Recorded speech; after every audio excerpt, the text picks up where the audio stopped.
Hello everyone, I'm Tremayne, and this is going to be my review of Tyler Perry's Ruthless, Episode 12, Wicked Acts. But first, if you haven't done so, please take a minute to subscribe. If you have subscribed, thank you very much, I really appreciate it. Please hit that like button, because every time you hit that like button, lets YouTube know there's a good video for Tyler Perry fans to get their reviews of Tyler Perry shows.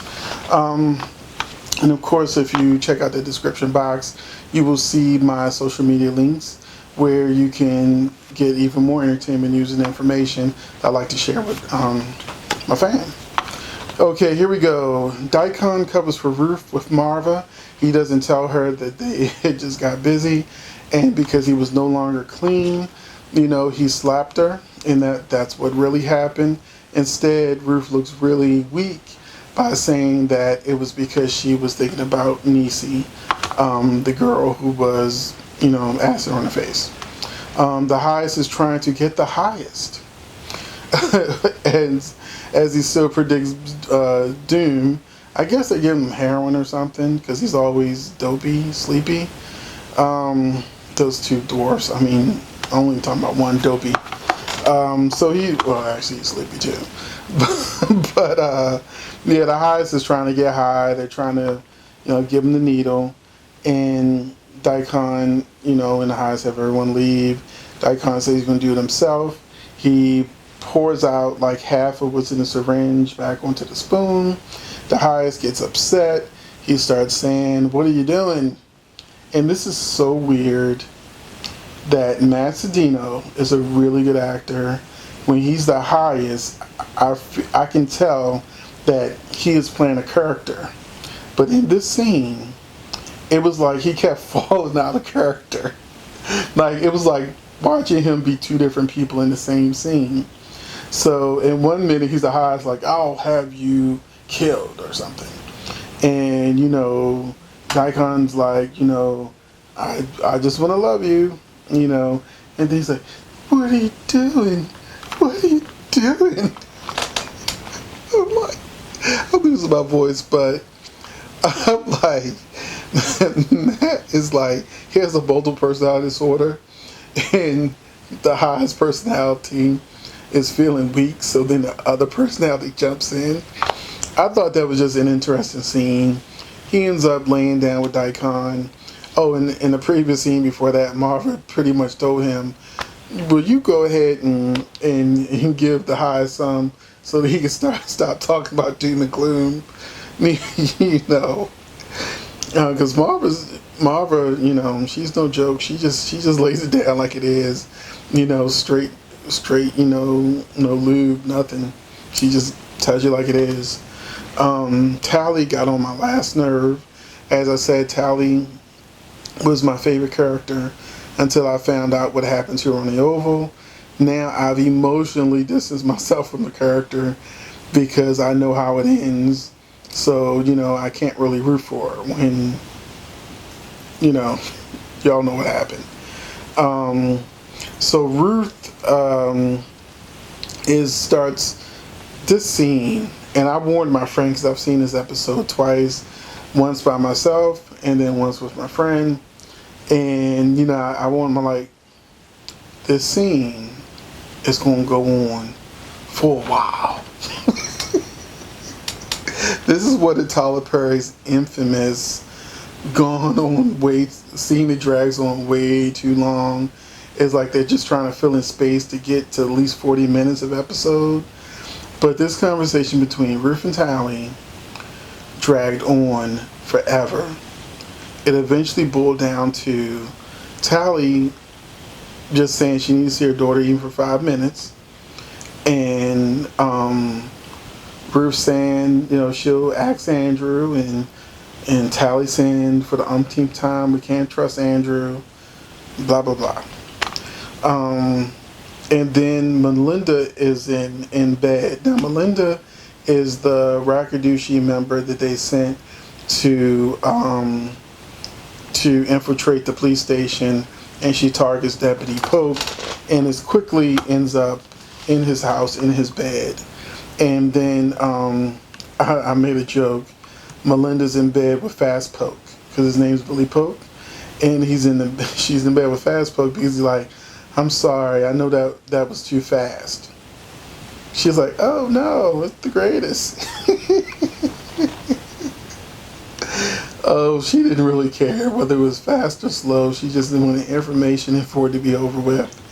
But he manages to tell her that they have a mole at the Rakadushi compound. And it amazes me that when she finally talks to Marva, she tells her about the file, that there's a file folder at the station. But she does not say, oh, by the way, there's a mole. Someone is giving the police information.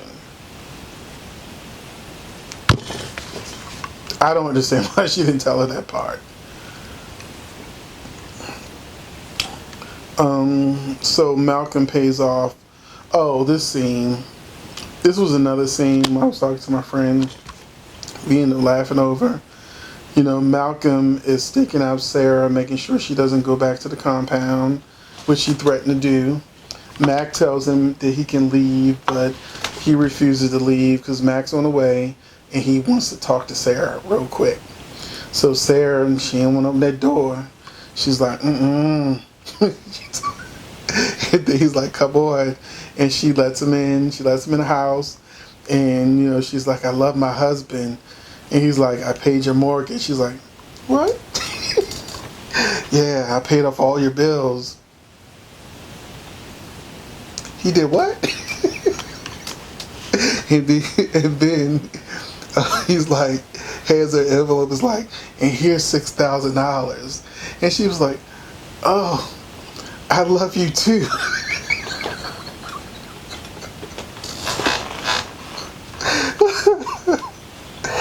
Oh man, she was up there talking about, I love my husband, you need to get out. Now she's hugging and kissing on him because he popped up with $6,000 and paid her bills off. Now, one of the Tyler Perry plot holes is she had mentioned that she had like 4 months of Andrew's checks or 4 weeks of Andrew's checks or whatever. And so what's she gonna do with those? You know, she didn't cash them, she ain't paying on her bills. She ain't put it in the bank. So she's got money, but I guess it's better to spend his money than her money.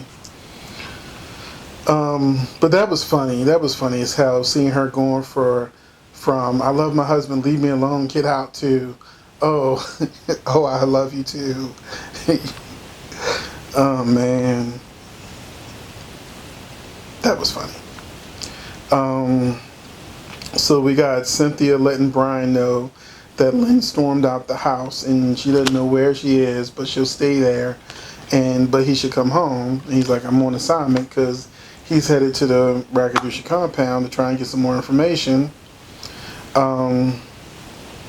Tally and Ruth. Oh, so I left out a note. Ruth and Andrew talk and try to. Oh, okay, I just skipped over it. Ruth and Andrew talk, and they go to feed the goats, and she tries to convince him she's an ally, and that Tally wants to see her daughter. And he's like, we can't do that. And they're just talking in circles without being real with each other. And you know, he kind of just walks away. We can't talk about this. And he kind of walks away. And Ruth does tell him, you can't tell the highest that you have a relationship with Tally. It's too soon. She's not even an elder again yet. But this leads us to Brian getting really close to the compound. They see him, and so they start, you know, getting everybody in a position and whatnot. And, you know, Ruth and Tally realize that the poison is gone. The poison applesauce is gone for the kids. So they rush and kind of like force their way into the trailer with the kids, telling Marva, you can't do this. You know, Marva is like, you know, you got to get out of here. And then she calls their 2 kids up, and she's like, well, I'll make them eat the applesauce right now. And then they're just begging and begging and begging and begging and begging.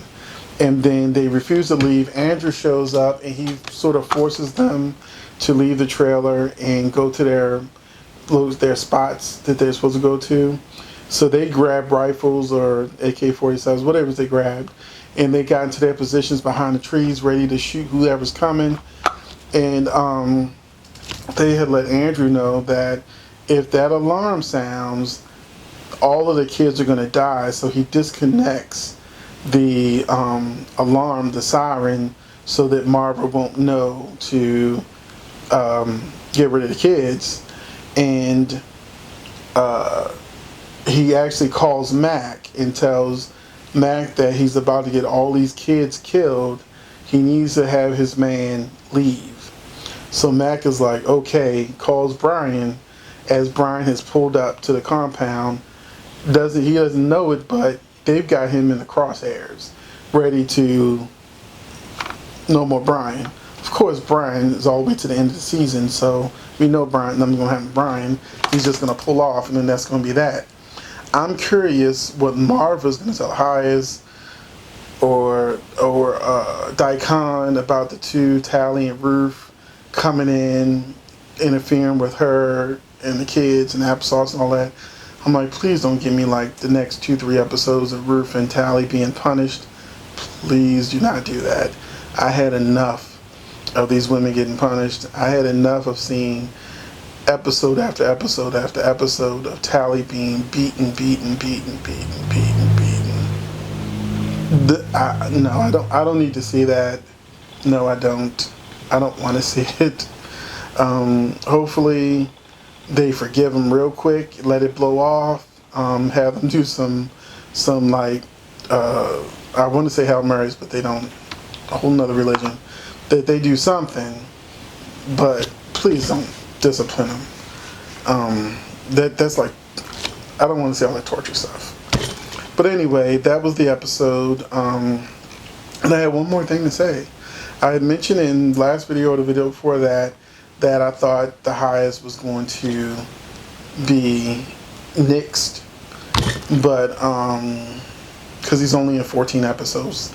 There's 24 episodes for this season because it doesn't end until August.